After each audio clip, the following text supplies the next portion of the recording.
ایک بات یاد آ گئی، حضرت عمر کا زمانہ تھا تو غسان کے بادشاہ نے کلمہ پڑھ لیا. جو لوگ غریب کہلاتے ہیں نا، وہ ذرا میری بات پہ زیادہ توجہ کریں. غریبوں کو سنانے لگا ہوں، غریب ذرا توجہ کریں. غسان کے بادشاہ نے اسلام قبول کر لیا، اور اسلام قبول کرتے ہی وہ آئے حج کرنے. حج کے بعد فارغ ہوئے تو ایک نفلی طواف کر رہا تھا غسان کا بادشاہ، شاہ غسان. آج تو خانہ کعبہ میں بھی وی آئی پی پروٹوکول ملتا ہے، آج تو مسجد نبی میں بھی وی آئی پی پروٹوکول ہوتا ہے، یہاں آ کے بھی، یہاں بھی. اور دیکھتے صحیح تو کھڑا کہاں ہے؟ یہاں بھی پولیس والوں نے بازو پکڑے. سوچو تو صحیح، یہ حال کر دیا تم نے مذہب کا. طواف کعبہ ہو رہا ہے اور غسان کے بادشاہ نے جبہ پہنا ہوا ہے باریک اور لمبا. وہ طواف کعبہ کر رہا تھا تو ایک غریب آدمی کا پیر اس کے جبے پہ آ گیا. جب پیر آیا تو اس نے پلٹ کے غریب کے منہ پہ تھپڑ مارا. جب تھپڑ مارا تو اس غریب نے سیدنا فاروق اعظم کی عدالت میں مقدمہ کر دیا، کہا بادشاہ نے تھپڑ مارا ہے. حضرت عمر فاروق رضی اللہ تعالیٰ عنہ نے بادشاہ کو بلایا، فرمایا تو نے اس غریب کو مارا ہے؟ کہا جناب اس نے پیر رکھا تھا. تو فرمایا پیر رکھا تھا تو کیا ہو گیا؟ تو نے کیوں لمبا جبہ پہنا تھا؟ تجھے سمٹ کے چلنا چاہیے تھا. کہا میرے لیے حکم کیا ہے؟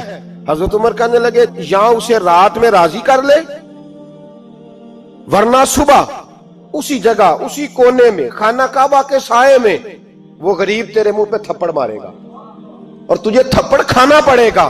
غریبوں سنو سنو، ساری رات وہ غسان کا بادشاہ غریب کی منت کرتا رہا تو راضی ہو جا. غریبوں تم سے شکوہ ہے، تم 2-4 لاکھ پہ راضی ہو جاتے ہو. غریبوں تم سے شکوہ ہے، تم انصاف ہونے نہیں دیتے. غریبوں تم تھوڑی تھوڑی بات پہ مطمئن ہو جاتے ہو.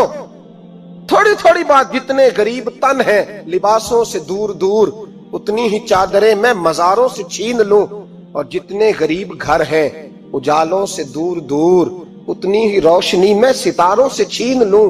اتنی تو ہمتیں ہو میری کم سے کم بلند کہ شاہوں کے تاج فخر اشاروں سے چھین لوں. تمہاری زیادتی ہے، تم نے ظلم پروان چڑھایا ہے. جب تم چودھری کے کہنے پر، ایم این اے کے کہنے پہ راضی ہو جاتے ہو، تم انصاف ہونے نہیں دیتے. ڈٹنا سیکھو، کھڑے ہونا سیکھو. جب اسے کہا نا راضی ہو جا تو وہ غریب کہنے لگا میں راضی ہو جاؤں اور کل تو کسی اور کو بھی تھپڑ مارے. فرمایا جتنی تیرے پاس دولت ہے لا کے قدموں میں رکھ. ہم دولتوں کی پرواہ اس لیے نہیں کرتے کہ ہم نے محمد عربی کا چہرہ دیکھا ہوا ہے. اب میری نگاہوں میں جچتا نہیں کوئی، اس لیے کہ جیسے میرے محبوب ہیں ویسا نہیں. تم اثر لینا چھوڑ دو، تم اثر بڑا لیتے ہو. ہاں تمہارے اوپر چیزیں اثر انداز ہوتی ہیں، اس لیے انصاف نہیں ہوتا. ڈٹنا سیکھو، کھڑے ہونا سیکھو. جو بھائی ڈٹ جاتا ہے نا وہ بڑے کمال کر جایا کرتا ہے. ساری رات مناتا رہا. حضرت عمر سے کہنے لگا وہ نہیں مانتا. تو جناب عمر کہنے لگے پھر تیاری کر لیں، ہم بادشاہ نہیں دیکھیں گے، دولت نہیں دیکھیں گے، ہم رسول اللہ کا دین دیکھیں گے، ہم نبی پاک کا نظام دیکھیں گے. وہ بادشاہ رات کو دوڑ گیا، بھاگ گیا، جا کے عیسائی ہو گیا. لوگوں نے کہا اتنا قیمتی آدمی عمر نے ضائع کر دیا. فرمایا چپ کرو، میں نے کوئی چیز ضائع نہیں کی، میں نے تو اپنے رسول کا دین بچا لیا ہے، کوئی شے ضائع نہیں ہوئی. عدل جب تک، میں پھر کہوں گا، اس عدل کے نقصان میں ہر آدمی برابر کا شریک. ہم عدل ہونے نہیں دیتے، ہم عدل قائم نہیں کرتے.